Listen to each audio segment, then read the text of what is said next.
offer the best grooming products for you, Dress all natural and handcrafted too. We wanna help be your swagger, your style, class, and luxury. We make our products tailor-made for you with high quality, So get in style with the Black, Grooming Company. To give you swagger, style, class, and luxury, The Black Gentleman Company. To give you swagger, style, class, and luxury, Located at www.theblackgent.com. Y'all know what it is. It's the Find the Boxer game. Purchase a box for a chance at winning $500. One of 54 boxes has the missing boxer inside. Purchase your box or boxes by Cash Apping, $, usual 50/50. Include your box number, name, and email address. Your box number will be confirmed and sent directly to your email. Each box is $20, with a 1 in 54 chance of winning. Remaining proceeds will go directly to the LDBC meet and greet in Las Vegas.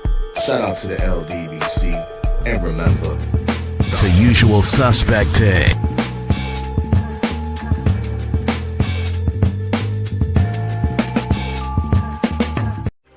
Y'all know what it is. It's the usual suspect 650-50 draw.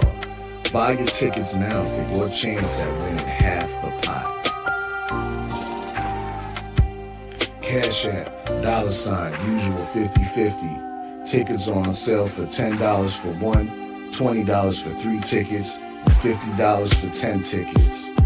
Put your desired amount, name or alias, as well as your email address, and your tickets will be set. We announce the winning ticket numbers every other Friday on Supreme Beats Boxing Talk Bullshitting on the Beltway, 8:30 p.m. Eastern Time. Remaining proceeds will go directly to the LDBC meet and greet in Las Vegas. Shout out to the LDBC, and remember, it's a usual suspect day.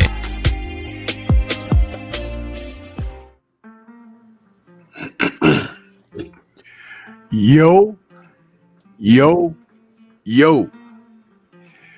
What's good? What's good? It's STORMYBMAN, and I am back.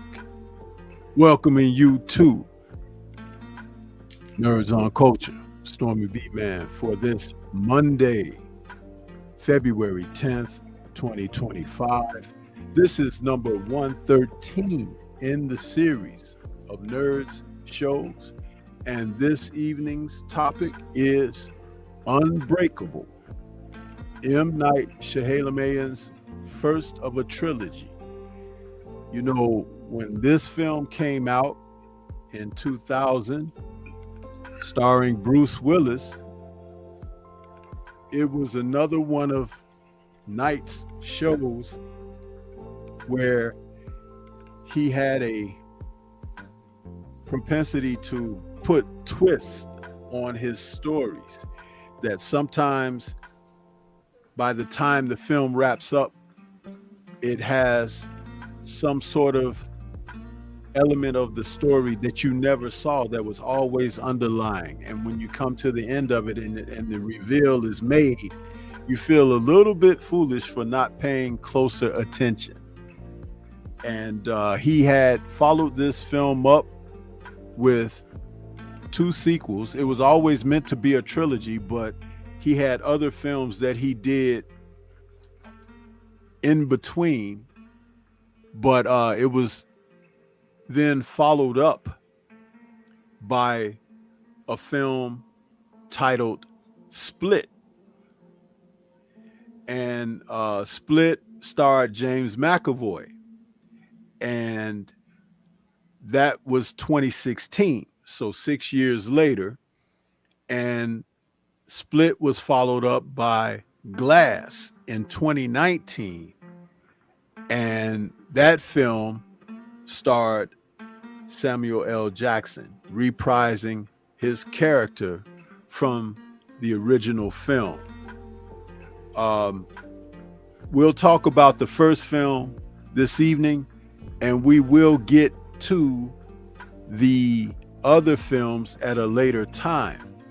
But Unbreakable followed up The Sixth Sense, and Bruce Willis played in The Sixth Sense also, and it kind of made people get a feel for, oh, is this something that he's doing where these films are connected? They weren't connected, though elements of surprise or twist became something that Night was notable for. So this is what we're going to talk about this evening, Unbreakable. Some people may not have had a chance to see this film, but it is highly recommended. And the other 2 as well, even though the stories were quite different. And then there were elements of a twist in Glass that made you finally realize, oh yeah, this is the trilogy. These films are connected. So with that being said, as introducing the story of what we'll talk about this evening, allow me to bring in my partner in crime. We got Drew Titan in the building with me this evening. What's going on, man? How you feel? Salute. Happy to be here again on a Monday. Yeah, Nerds on Culture. You know, I love this. Yeah. And I remember seeing this movie Unbreakable in the movies. And with M. Night, what we started calling him, and my little crew over here, we called him M. Night Shyamalan Ding Dong. I don't think you're the only one that said that. I mean, this guy was. I've heard that before. Yeah, he was always trying to trick you. You know, he's always trying to trick you. And I didn't know that after, you know, this movie, he would make it a trilogy. I didn't know that. And he did. But we'll get into the other films at a later date. But this movie, Unbreakable, M. Night had every director that goes off into the supernatural, the person with supernatural abilities, they have their own take on it. And I always appreciate the take on where you have an average guy that didn't know how special he was. And when they gave the backstory about how he downplayed who he was, I said, man, that's very interesting. And he just was just a normal guy, you know, just downplaying who he was, going through life with an average job, an average family, an average father. And they took a guy like Mr. Glass, who was the complete and polar opposite of him. And then you realize Mr. Glass, although brittle, was a mastermind. He was a mastermind. And they explained the history behind Mr. Glass in Unbreakable. And it was damn good, man. It was a relaxed, not over the top superhero movie with a super villain. And I appreciated I appreciated it for what it was. But to do a trilogy, I didn't see it coming, to be honest with you. I didn't see it coming. So yeah. And how he linked it was really good. So, you know, I appreciated it. That was really good, man. That was really good. Yeah, the film opens with Bruce Willis on a train ride, and there's an accident. The train derails, and everybody on the train is either wiped out or injured severely, and he comes out of it with not a scratch. And the doctors find it odd because where he was positioned on the train, when they asked him, you know, what car were you on and everything, and he was like, I was in the first, you know, car or whatever. The doctors were astonished that he didn't have not one scratch on him. Scratch on him. And his job was security at the football stadium, and he had a nose for like when people were unsavory types. You know, it's like he could sniff them out, and he knew he could eye him and just tell, like, I gotta follow this guy, I gotta make sure he, you know. And it was a knack he had. And those senses weren't as strong on days when the weather was real bad and it was raining. Yeah. You know, one of those little cues that they put in that we were supposed to pay attention to, but we didn't. And do you remember what the rain meant for him? No, refresh my memory. Water was his weakness. Water was a weakness. Remember when he fell in the pool or something, he fell in the water and he was like panicking and everything. Yeah. And it was like, that was his weakness. You know, like Superman has kryptonite, right? And that was his weakness. So when it rained real bad and they had games and stuff, his senses weren't as heightened. That's right. In those moments, you know, it was just. Oh, you just reminded me of something. Write this down before I forget. Super Fuzz. Oh yeah, that was a movie. Super Fuzz. Speaking of like super characters that had like the weirdest weaknesses. Y'all may not have saw that. Maybe Derek Gaines saw that. But there was a movie called Super Fuzz. It was funny as hell too.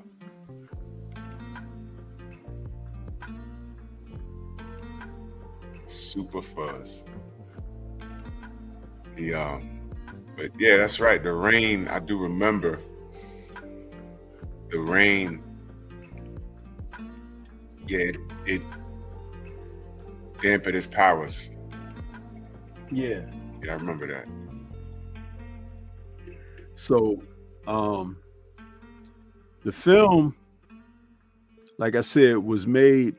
Well, it was released in 2000, November 22nd to be exact, 2000 in the United States, on a budget of 75 million, and it grossed 248 million at the box office. So needless to say, it did, turn a profit. And Robin Wright was a person that starred in the film as well.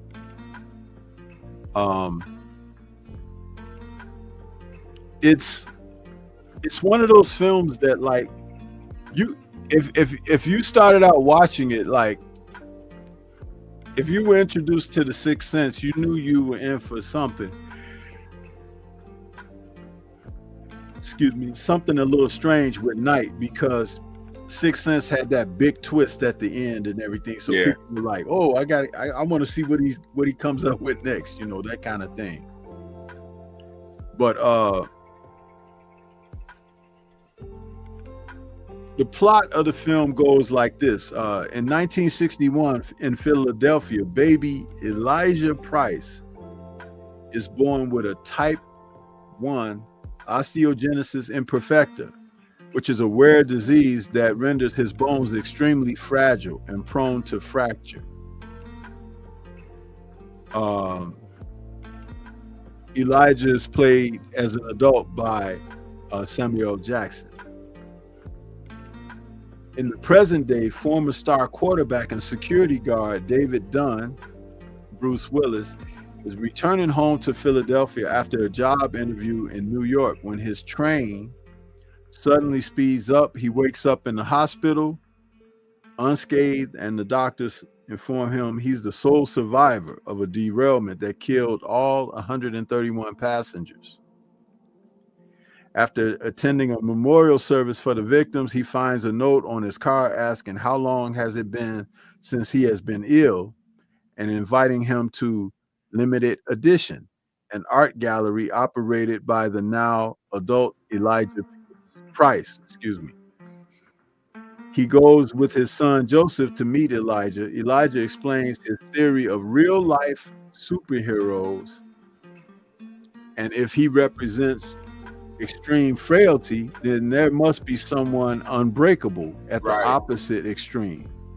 And David is unsettled as he leaves, but later finds he can bench press 350 pounds, well above his expectations. His son Joseph idolizes him, believing him to be a superhero, although David maintains that he is just an ordinary man. Now, when he was asked by Elijah was the last time he was sick and things like that, he was sitting up trying to think about it and he couldn't remember. And even his ex-wife was like, when they had conversation, she was like, I don't recall, you ever being sick, or whatever, not even having a cold. Having a cold. So it's like there were little sprinkles of something strange is going on here, But one of the classic scenes was when the bench press scene where he's at home and he's pumping iron, and his son is asking, how much do you think you can do? And he was like, let's put some on. And he kept adding weights to it and everything. Yeah. And he put the whole set together, and he was pumping that. Remember how his son looked when he was picking it up? He had that look on his face. This was the interesting part because the character looked like an average guy. Yeah. An average guy that size with muscles or nothing. Yeah. Yeah, you're not supposed to be able to pick that up. And he was picking it up. And he asked his son, he was like, how much is that? And his son was like, he had that look on his face. He was like, all of it. Man. Yeah. But they I don't want to jump ahead, but the gem was behind that train crash. The gem was behind that train crash. He was sworn to secrecy. Mm-hmm. He was sworn to secrecy. That was his girlfriend on that train, right? That he was with. Yeah. He was, when that train crash happened, he was still a high school student, right? It was a younger version of himself. Yeah. And the woman he was with at the time, she pretty much said, "Don't tell anybody that you're not hurt." And he lived with that. Like, I'm not gonna tell anybody. So he kind of knew back then that he was different, but he just said, "Hey, I'm just gonna go ahead my regular life." That scene I remember. There were really moments in the movie where, and what's pretty cool about Bruce Willis is, you remember, he was always. It was a car accident. I'm sorry, it was a car accident. My bad. You're right, Jamel. It was a car accident. It wasn't a train. My bad. It was a car accident. Yeah. There was a unique story behind the train accident, though. You found out later. But you're right, Jamel. Because I vaguely remember the movie, but it was a car accident. You're right.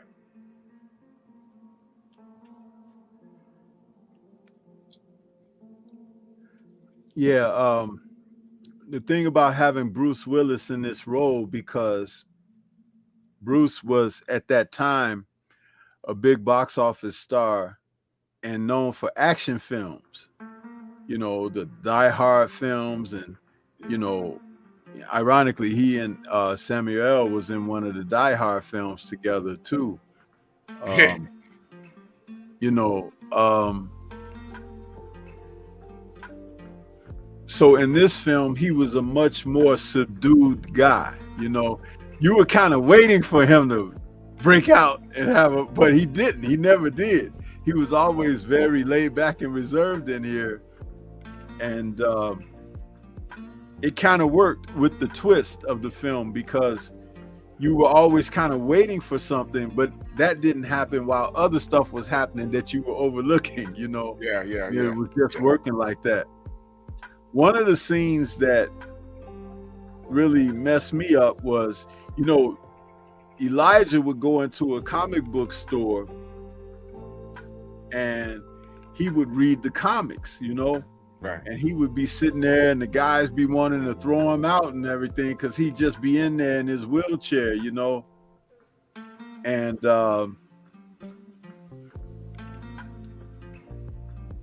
that scene at the train station, and he was trying to go down the stairs. Yeah. Oh man, that was brutal. Dude, I could never watch that and feel comfortable.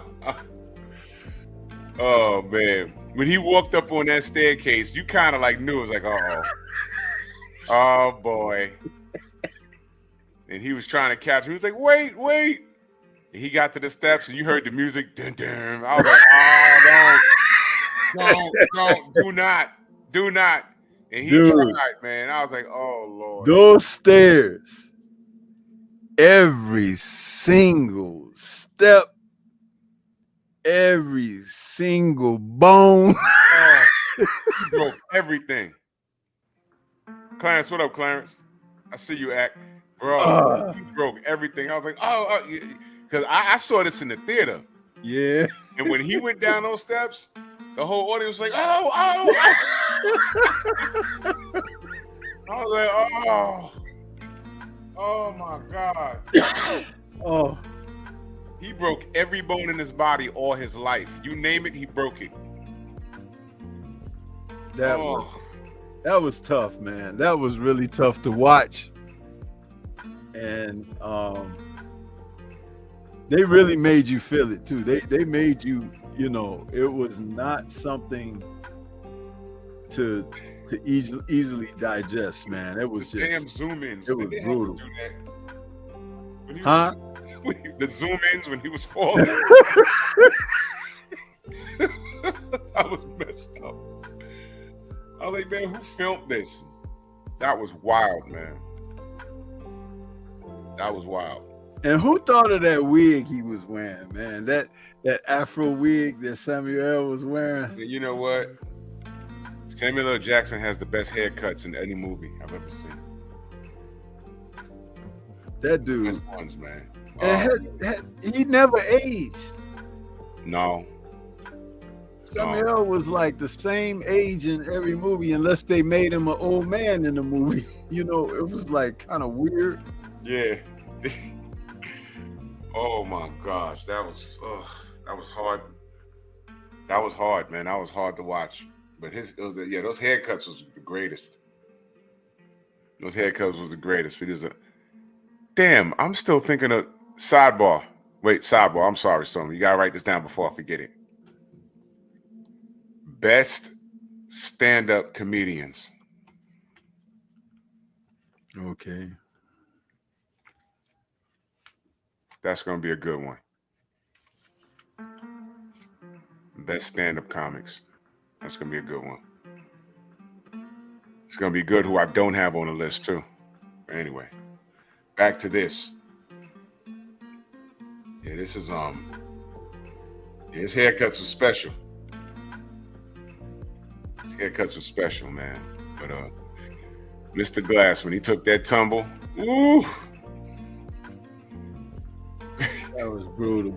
That was totally brutal, man. Oh man.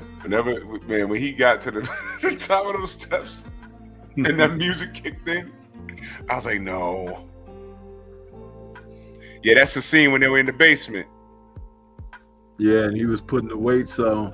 Mm-hmm. Oh. You see that dazed look his son got. Yep. And he's like, man, how much did you put on there? He's like, all of it. He's picking it up. He's probably stronger than that. And every time he put more weight, he benched it like whatever wasn't on there already. You know, it was like he was showing that he didn't have a limit. Right. You know. Man, this was this is one of those films that was a sleeper, because I ain't even gonna lie to you. When I went to the theater, I'm like, it's M. Night Shyamalan. I know what I think I'm gonna get. I'm not gonna get. So let's see what we get. Right. But when you figured it out, it remained what it was. But again, we didn't know we was getting a trilogy out of it. So right. I appreciate it. We didn't know. But man, that was dope. And going back to the plot elements, David, which is Bruce Willis's character, challenges Elijah's theory with an accident from his childhood when he almost drowned and contracted pneumonia. Elijah suggests that highlights the common convention whereby superheroes have a weakness, contending that David's is water. David recalls the car accident in which he had been unharmed and ripped off the car door with his bare hands to rescue his girlfriend, Audrey. He feigned an injury from the crash to quit football because Audrey disliked the violence of the sport. Under Elijah's influence, David realizes that his intuition for picking out dangerous people in his work as a security guard is actually extrasensory perception. Consciously honing his ability, David discovers that touch contact with people brings him visions of criminal acts that they have committed. As people bump into him in a crowd, he senses the crimes they have perpetrated, such as theft, assault, and rape. He finds one he can act on, a sadistic janitor who has invaded a family home, deleted the father, and is now holding the mother and 2 children captive. He follows the janitor to the victim's house, and frees the children. The janitor pushes him into a swimming pool from the balcony where he nearly drowns as he cannot swim, but is rescued by the children. David strangles the janitor, but finds the janitor has deleted the mother. The next morning, David shows Joseph a newspaper article featuring a sketch of an anonymous hero whom Joseph recognizes as his father and tearfully promises to keep his secret. Yeah. You know, it's interesting. We should have watched this before doing the show, but I'm kind of glad that I'm going off of memory because that makes it more organic. Yes. But now reading the plot to the film is calling back to remembrance about certain scenes in the film. And those scenes of him bumping into people in the crowded stadium as a security guard, it was really showing us some of the things that were really going on. And you could just see there were casual individuals, but there were a number of people who had a story, and a lot of them had a bad story. So that was an interesting dynamic within itself. Right. You know, and he could pick out the baddies, you know. Yeah, that was a sixth sense that he had, pun intended. Yeah. Yeah, absolutely. But how did you feel when you realized that train accident, and then the train accident, and there was a litany of other accidents that were happening? He narrowed it down where he thought Mr. Glass was his friend. Mr. Glass was the one directing him to do certain things as far as like understanding his abilities. Right. And then you find out that Mr. Glass was the one that was responsible for that train derailment and a litany of other accidents. Yeah. And he asked him, you know, what the hell was you doing all of this? And he says, Mr. Glass' explanation was, I don't remember it verbatim, but he said, well, I'm like at the bottom of the totem pole. I have this disease, and you could breathe on me and break bones. So it's only natural that there's somebody that's the complete opposite of the spectrum like you, and I found you. Yeah, So because he was reading the newspaper clippings and stuff. Right. You know, when something was reported, a lone survivor in this accident, and you know, Elijah was, you know, picking up on that, and he was like, I gotta find this guy, you know. Right. And he found him, but he all these accidents later, he finally finds the guy. Kind of like Lex Luthor in Man of Steel. Right. We didn't get a chance for Zach to describe and flesh out how Luthor knew about Bruce Wayne, right, and Clark Kent, but he did. He knew.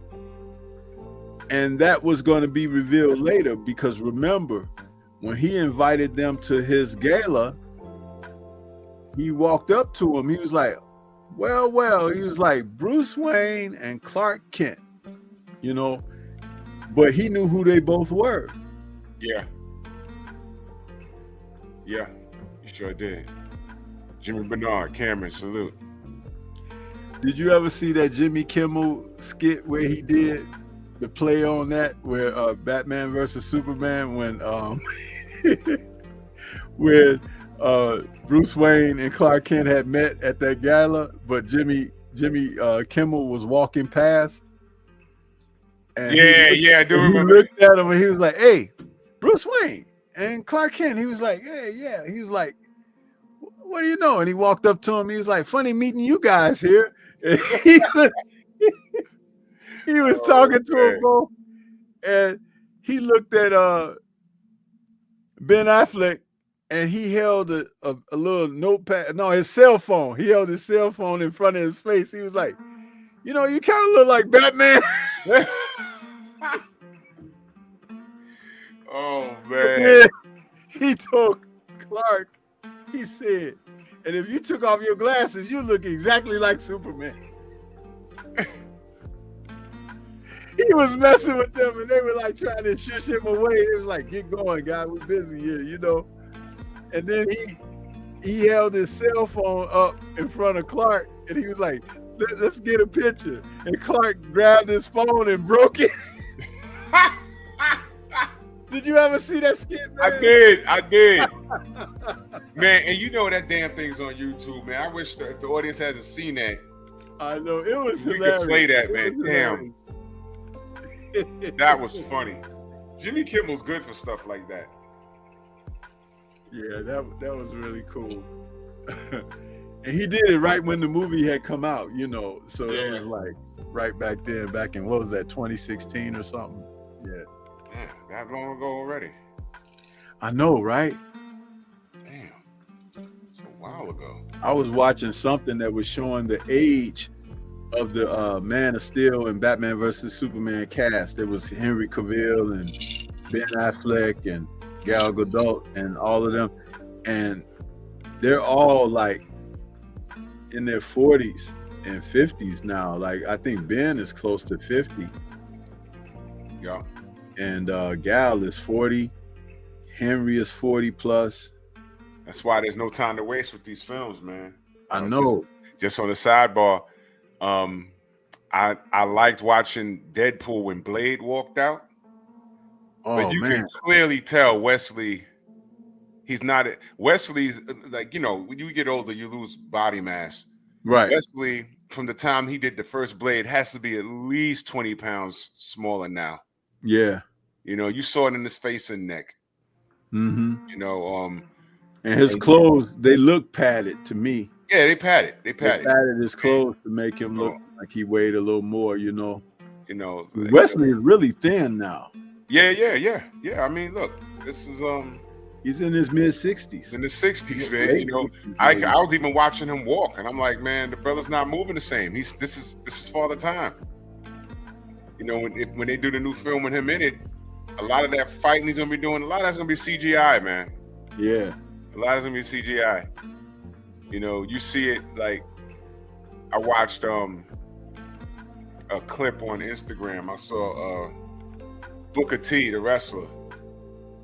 And, you know, he looks great for his age, right? But he did like an appearance. And I'm watching him move around that wrestling ring. I said, nope, this is not how he was moving around in the early 2000s. It's 2025. I said, the brother, he's in better shape than most people his age, but he can't do all that flipping and bouncing he used to do 20 years ago. He's gonna hurt himself. When they originally cast Wesley in the first Blade film, and I saw that in the theaters, man, I was like really pumped up on that, because it was like, here it was, they had cast somebody who could actually do the martial arts and everything. Yeah. And that was fire, man. That was badass. Watching him do his stuff, man. Badass. He did a lot of the moves. He had a few scenes where they, you know, used his stunt double and everything, but for the most part, he was getting down in there, man. I love that one scene where he was fighting Frost's minions, and he was taking them all out, and then he grabbed his sword and he sliced those guys down, and then he put the tip of the sword to the ground. And then they just kind of fell to ash behind them. That was cold-blooded, man. Man, that first Blade film in that club scene.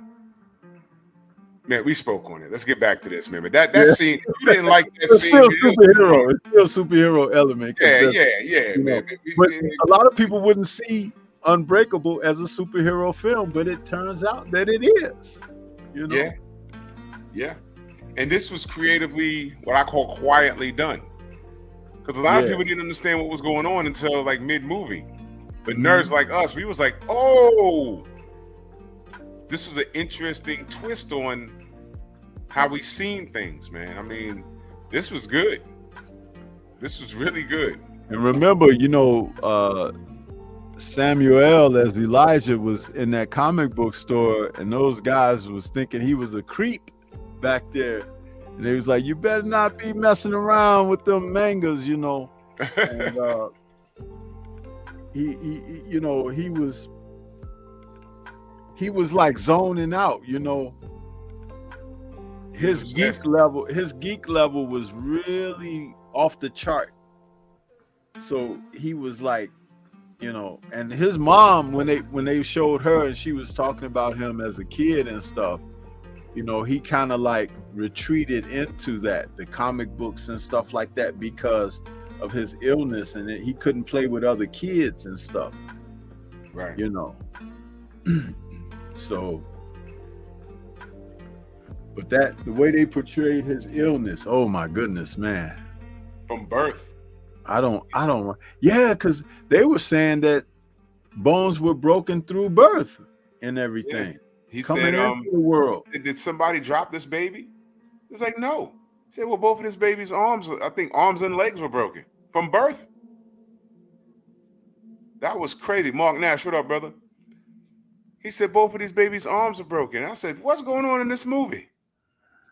Yeah. When I went, I didn't do any research. I just went. No, I didn't. You know, again, I had seen The Sixth Sense, you know. Right. And the funny thing about The Sixth Sense is that when the big reveal came, I had fallen asleep.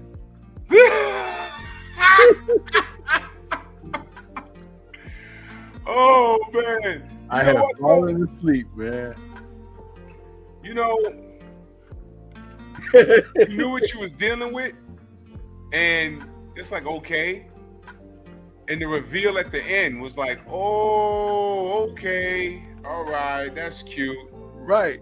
F you, M. Night, damn it. You waited 2 hours of this. You could have kind of did this earlier, man. This guy was really getting on my nerves, man. Some of those. For anybody that hasn't seen the movie, don't give it away. But what was a key element that you figured out without them telling you or showing that it was what it was? What was a key element for you? Well, in The Sixth Sense. Sixth Sense. I'm gonna tell you when I figured it out. When he went to dinner with his wife. Okay. She wouldn't now, talk to him. I'm gonna tell you what should have been apparent, that where I should have figured it out, but I didn't. And like I said, I fell asleep on the big reveal, but I'm like, his wardrobe. And yeah. That was the thing for me. It's like, you know, so I'll forever be kind of kicking myself on that. But yeah, if you guys haven't seen The Sixth Sense, please go and check that out. We will highly recommend that film. It came before this one and actually assisted this, because we knew that there was going to be something that night was going to spring on us, or as Drew said, they used to call him Shyamalan'S ding dong. You know. Oh man. It's like, you know what? Wow. Yeah. But like I said, the rain falling into the pool, man. It's just, you know, I think that was very creative. You know, that man came along at a time when cinema was kind of down a little bit. You know, we had seen plenty of sequels of other stuff, Rocky and all of that, Rambo. But he comes out with this kind of stuff, and it's like, man, it's just like his film Signs. Remember that? Yeah. What is this with him and water? Because water played an instrumental part in that film too. Lady in the Water. Oh man, did you not hate Harrison Ford in that film when you figured it out? Man, Lady in the Water. Man, I was like, oh man. Oh, you know what? Write this down. We got to do the Rambo remakes when he brought it back out. Yeah, those were good. Those were good. I ain't even gonna lie. Those were very good.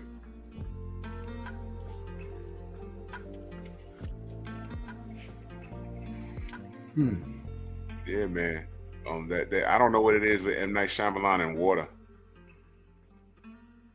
But you know, when he came in the house and he had they both the kid and what was that, his brother? Joaquin Phoenix, he had that silver foil on his head. Yeah. He saw that alien, he was like, he was a believer now. Yeah. Oh man. Oh man. And what is it with him in water and car accidents? Did something happen to him when he was younger? Unbelievable. What the twist? M. Night Shyamalan. Oh my goodness, man. Asthma saves the day. If you ain't see it, go watch Signs. And the reception for this film, they said it made $30 million in its opening weekend. Wow.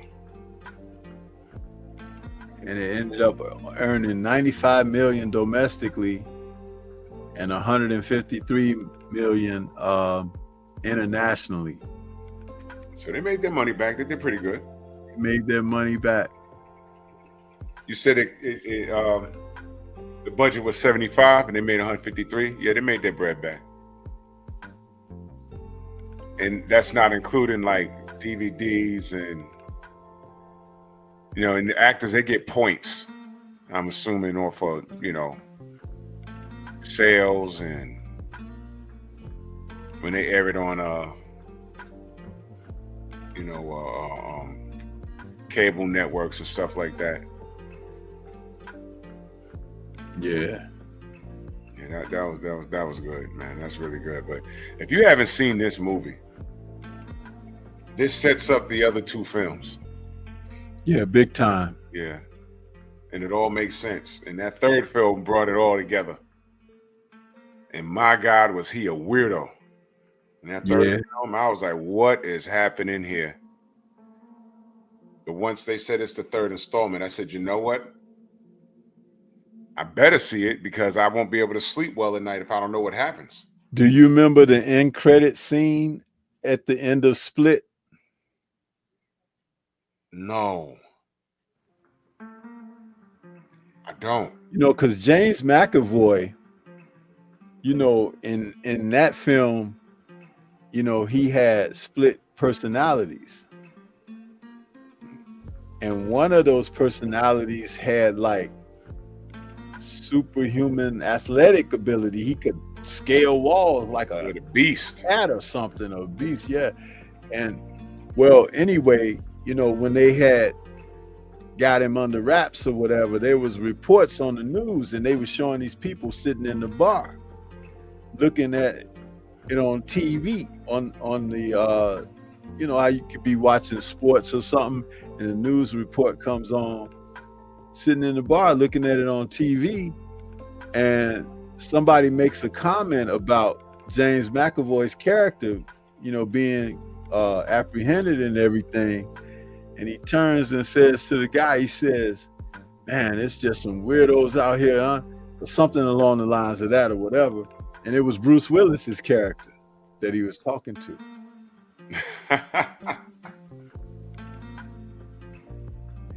Yeah, that was an end credit scene for Split.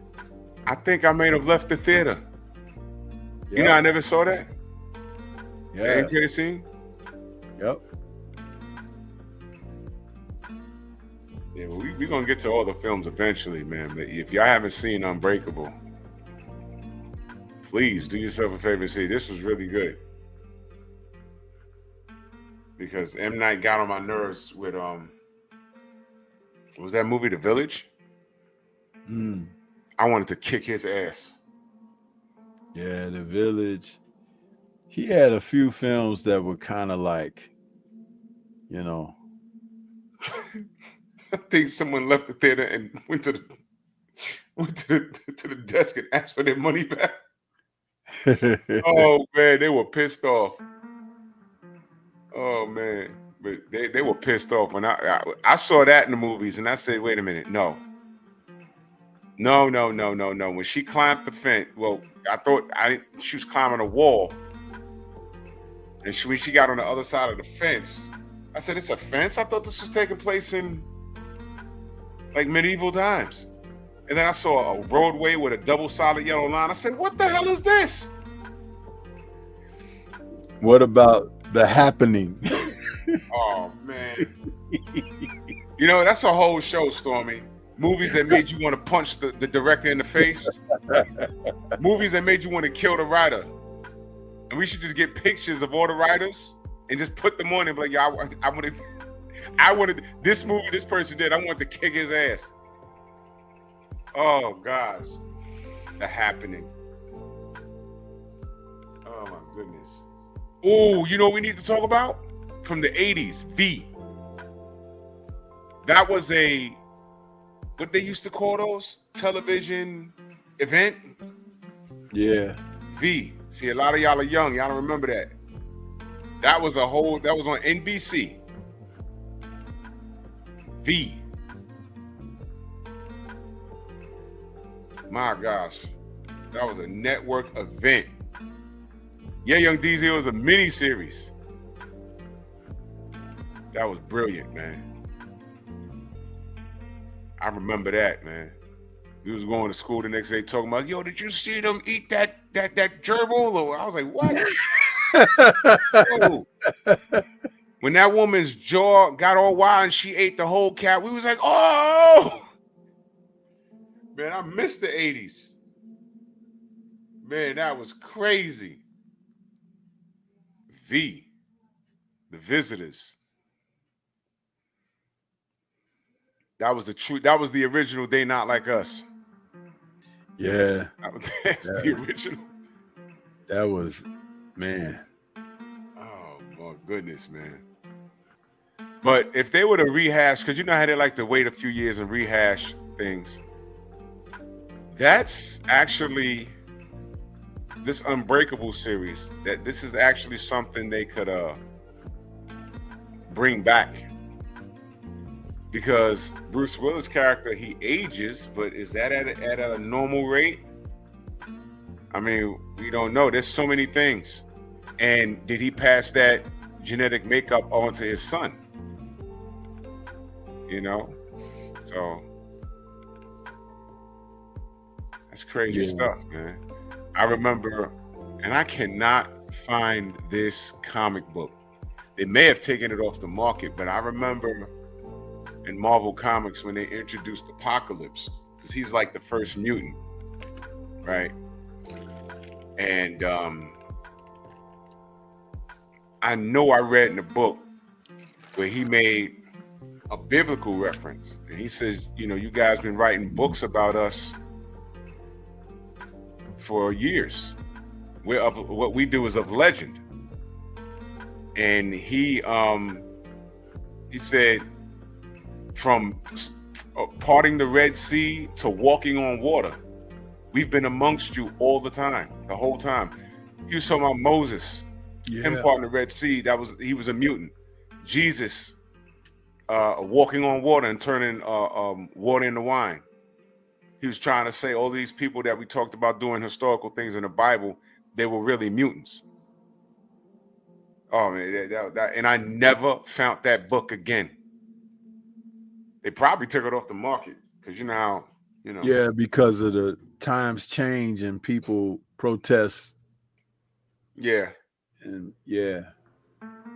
Because I can't find it. I've been online, but I remember reading that like in 8th grade. I read that. I was like, oh man, that's a unique twist on things. Salute, Queen. Yeah, that's a unique twist on things, but man. But would you this series been when was the last film made? 2000 what? What, Glass? Yeah. Glass was made in 2019. Okay. Would you like to see them bring this back for another film? You think M. Night would Well, the one that's the most forgettable for me is Glass. So It's like I need to watch that again to see to, you know, because my first mind is telling me it wasn't as good as the other films. So it's like, if it ended, you know, bad, then it's probably best that they don't. But if there's an element that could be resurrected from the trilogy, some kind of, you know, plot point or whatever that could be developed from the trilogy, yeah, maybe, you know, for one more go round. But yeah, Got to be careful with superhero movies that day, since DC's still doing movies and Marvel's, they got their second wind. But this wasn't made to compete with any of that stuff, though. no, it wasn't. It was a different take on things. And tolerable ain't the word, because I enjoyed these films. I did. I enjoyed them. Yeah, Derek, that's why I said, you know, yeah, Bruce Willis has a condition now. Last I saw him on I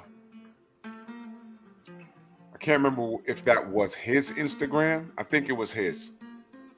And he had a birthday. This was like a couple of years ago. His family threw a birthday party for him in his house. And he like went into the kitchen, and Stormy, he didn't look good at all, man.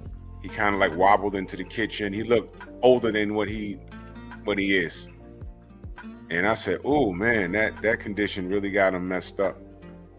So, you know, that's why I said, you know, it'd be a cool take if it's his son, if his son has that condition, or his son, you know, gets on his Batman and Robin and he starts looking for special people like that. Now, I have an idea. I'm not going to share it here. I have something reserved for Bear Cave, Stormy. And I'm going to share it with you off the air. And yeah, because I don't want to put it out there because somebody will take my idea. I swear to God they will. But I do have an idea. If they were to bring this back, you know, I have an idea, man. But you gotta be careful on airwaves. You know, people, no matter how big or small your channel is, you never know who's listening. These people in Hollywood, they listen to the fan base. And don't think for 2 seconds that there may be a James Gunn listening right now. Like, let's see what the because you know what we are? We're the people that go to the sporting events and pay $50 to sit in the nosebleeds because we support that team. And we just want to be there to support the team. That's us. We are the fan base that gets people. We go to the movies, we pay the money.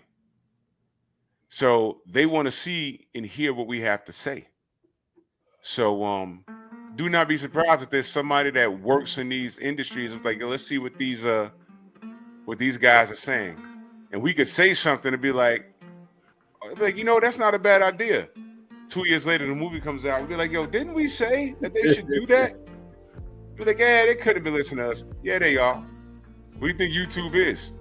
What do you think the internet is? We always say, people be telling on themselves on this internet. How many times you said... The lady that wrote The Matrix, she wrote it years before the film got produced and everything. And they jacked her for it. They sure did. And they had to pay her. Yeah. They had to pay her. The Matrix was written by a black woman. So don't think for 2 seconds that we're just here having a conversation on a mid-sized YouTube channel, that there's somebody just saying, you know, we need some ideas. We're all out. You know, let's see what the fan base is saying. And they go to a little old fan base and they say, what's this noise on culture? Let's see what they're talking about. And we could say something. And 2 years later, a movie comes out and we're like, yo, man, you know, didn't we say something like this 2 years ago? Yeah. Because they're listening. Then they'll have like some peanut head dude in the movie like me, and then some dude wearing a damn hat. Wife beaters with muscles like you. We're like, what the fuck? Wait a minute. I've seen this before. I've seen this before. I'm suing. I'm like, yo, wait, hold on. Who is that? And then before they do it, I'll be like, wait a minute. My channel been taken down. Why? Yeah, your channel going. Like, yo, wait, hold on. That cat, they say he was from Illinois, and the other guy's from New York, but he's from Brooklyn with a hat on. Wait a minute, come on. Stop it. It happens like that. Don't think it don't happen. Man. It happens like that. So the idea that I had for about a good year. What I was gonna do is when I bring back when I bring back Bear Cave, I'm gonna come out with that. But the way I'm doing it, Stormy, is gonna be so like different. But I'm not gonna say it on air because I don't want it. Because also they got the other channels, you know, that fight our style. And if I know if I mention this idea, and the thing is, it's not mine. It's about things that already exist. Right. But if I put this out, in a year or two down the road, they actually do it, I'm like, you know what? Someone would, man, cut me a check or something. Damn. Because it's my idea. Because it's in reference to 2 films that left us hanging. And I could bring it all together with one simple story. But I'm not going to do it here. You got the thieves in the night. You bastards. But Unbreakable, great film. Oh, Champion Heart says she hasn't been fully paid. Ugh, man, I hope that queen get all her money. Because when that Matrix hit, at the time that it hit, the first Matrix came out in what? 99, 2000? Yeah. Man, it was the perfect, CGI was just reaching that next level. And the Kung Fu was making this reemergence in American theater. You know, we had guys like Chow Yun-Fat coming in, who wasn't really a Kung Fu guy. But, you know, Jet Li was running around here. You know, so, I mean, it hit perfectly. And when you found out that she wrote that, give that sister all her bread. People stealing stuff. And when you're a content creator and you work hard. See, we work hard for things like this. You don't just turn the camera on and just start talking. If y'all have any idea how much being a creator takes up of your life, it takes a lot of time. It takes a lot of time. With my show, do y'all know, and this is not a gripe, I'm just saying, do y'all know I pick my work schedule every 4 months around me doing my morning show and my night show? That's why I haven't done Bear Cave, because I haven't had the time. But I'm trying to incorporate it back, and it has nothing to do with live streams. I have to start doing short videos for that. This is what it means to be a content creator. See, people think it's easy. And that's why I understand, but the rules are the rules. I understand when bigger channels say, hey, man, I'm up here doing the thing and whatever. And then all these other YouTube content creators, all they do is, I heard Corey Holcomb say this. They just turn on 15 minutes of me talking, and they're talking over what I said. And they get pissed off. Y'all heard what Kendra G said. She gets all pissed off, and I get it. That's just the way of the world. It's the way of the world, man. But being a content creator, it's not, Champion Heart, it's not easy, bro. It's not easy. I do 6 shows a week. And sometimes I have things laid out, and then some news happens, and that supersedes what I have to talk about because it's hot news. And then by the time I get back to what I wanted to talk about, the news is the old news is a week out. And I'm like, don't nobody care about that. Now I got to talk about something else. It's not easy. Now imagine imagine if I had a giant channel because of my content, and then you got 500 other channels just reviewing my content. I understand why they would feel that's cheap. And I'm not knocking anybody, but I'm just saying, I understand why the content creator gets annoyed with that. Because that's just easy. What did Drew Titan say today? And that's your whole content all week long. What did Drew say today? What did Stormy say today? Say, damn, I'm creating, and I've created you a fortune just by talking. And all you're doing is reviewing my stuff. So I get it. I get it. I get it, you know. I understand their point of view. I get it. Just a little gripe. But anyway, that's why I have these ideas and I don't reveal them on here because there's always somebody watching. Even Marvel and DC. I wouldn't be surprised if they pay people to comb the internet just to see what we say. They could hear something that could trigger a whole idea. Yep, absolutely. Well, you got your nerd show coming up. I mean, I'm talking about, we doing a nerd show. The Painful Excellence coming up. Yes, sir. I want to give everybody a preview of what the topic is. We're going to talk about, in my Donald Trump voice, we're going to talk about China. Something called the birth tourism scheme. Something that China has been doing for years. I mean, all this negative talk about America and people beating down the doors to get in here, I don't understand. But there is a scheme, and this is another thing that Donald Trump was talking about. And now you're finding out that the information has been out there the whole time, and we're just now listening to it, you know? So I'm going to talk about that this evening. I'm just going to read you some things, and I'm going to ask y'all what y'all think about it. You know, birth tourism, all of these things with people using tricks to get into the country, and they have access to the resources that were designed for Black people.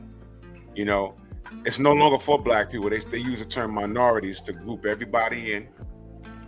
You know, brown people, illegals, and you know, all these migrants and immigrants, and you know, they group everybody in this shit that excuse my language, for the stuff that we fought for, right? And then when they get access to it, they treat us a certain way, and we get to the back of the line. And then they call us lazy after we fought for it since the 60s. We fought for it. Now it's accessible. They come over here and eat off of the fruits of our labor, and then they freeze us out and then call us lazy. Yeah. You know, so that's what the show is tonight. Cool. Yep. Well, but this show was fun. I can't wait till we talk about the other two movies. And can't wait to see what we're doing next week. Yeah, we're going to get ready to wrap this one up, man, because we're going to cover the other two films in the future, too. So, you know, there'll be more on this. That's why I didn't want to say too much, because I want to be able to still connect to the other two, you know, when we go there. But, yeah, another great show and subject. You know, when we talk about being nerds, this is what it's all about, you know. Cinematic, cultural, music, you know, the arts, movies, literature, all of that is a part of what we do over here. So, you know. Yes, sir. But yeah, I want to go ahead and get ready to sign us off here. I want to thank everybody that came out. Those who decided to hit the like button, great. You know, if you're catching us on replay, you know, show some love and support. Also, thank you for sharing that video earlier today. Appreciate that. We are our own algorithm. Yeah. So with that being said, we're going to get on up out of here. Shout out to the mighty LDBC. We catch you guys on the next one. Yes, sir.